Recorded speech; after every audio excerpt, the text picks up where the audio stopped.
quintessentially Japanese. I don't know what it is. You cannot find it in any other author. Seriously. When you read something, you know instantly this is Japanese work. Here's an interesting book that I want to share with you. It is called There Is No Such Thing as an Easy Job by Kikuko Tsumara. It's a Japanese author novel, first published in Japan back in 2015, and then translated into English, published in English just in 2020. So fairly new in the English market. So yeah, very interesting book. Strange little book. It's about exactly what the title says. There is no such thing as an easy job. So it's about this girl. Hold on, what's her name again?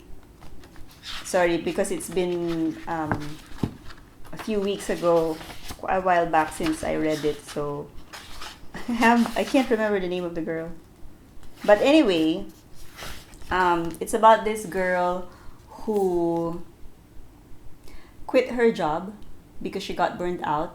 I think she didn't say it directly, the author didn't say it directly, but you could allude from the different stories that she tells that she quit her job in a corporate setting because she got burned out for whatever reason. That job was super toxic for her and she didn't like the environment. It was traumatic for her. So she decided, that's it, I'm not going to be in this industry anymore. I'm going to look for something else.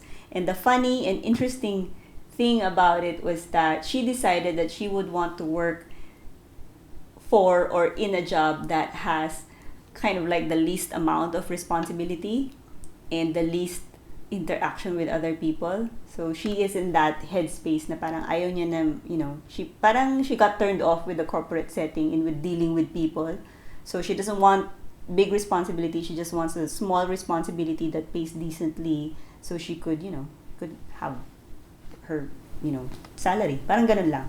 And really, there is no such thing as an easy job, even if you have a small responsibility.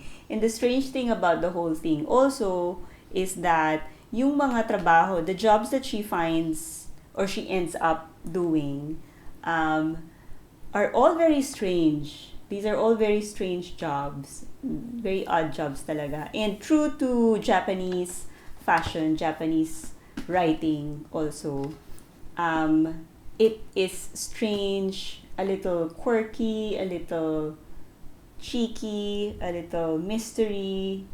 It's weird, but it's funny. Something that you would see probably in a Japanese anime. Alam mo yun, parang may pagka-weird siya, but then it's also funny, but also kind of tender. It's difficult to describe, but if you have read a Japanese author before, you will know exactly what I mean. It's a strange book. And I mean it in a good way. I mean that in a good way. It's a strange book because it is very subtle. It gives you that, it tells about this girl who is obviously traumatized by her previous job, and now she's just trying to live a decent life. She's a nice girl, she's a decent girl, but then she gets into these different situations wherein she feels like she's a little out of her league, but she tries her best, parang ganyan. And she meets strange people along the way, some good, some bad, but mostly strange. And it is through these strange little stories that the story becomes interesting. It's weird, but again, I mean that in a good way. It almost feels like a series of short stories kasi parang nag-job hopping siya for a bit. I think she ended up trying 4 strange jobs throughout the book. So each chapter is kind of dedicated, or each part of the book is dedicated to that job until she ends up until the end. So I don't want to spoil the ending, pero yun, until the end. It's hard to pin the genre. I don't know what genre this is. It's funny, but also not too funny. It's straight. I don't know. Maybe we should look it up. I don't know what genre niya. I think it's strange, a little weird, a little mystical, a little funny, a little heartwarming. a little tender, very subtle, yun pa, it's very subtle. It's kind of cute. Also, may mga cute portions siya na kawaii. Alam mo yung kawaii culture ni Japan. Meron siya noon. And that was one of her jobs that I enjoyed the most. That chapter. When she ended up working for that company when basta may mga cute portions. I don't want to reveal too much because I don't want to give anything away.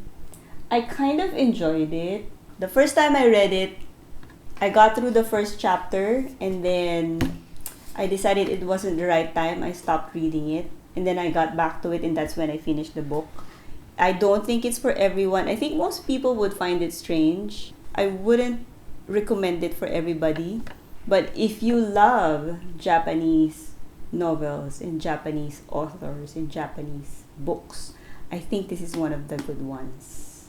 So if you haven't tried a Japanese author before, this is definitely an easy novel to start with. For a Japanese author, one of the, I would say. So yeah.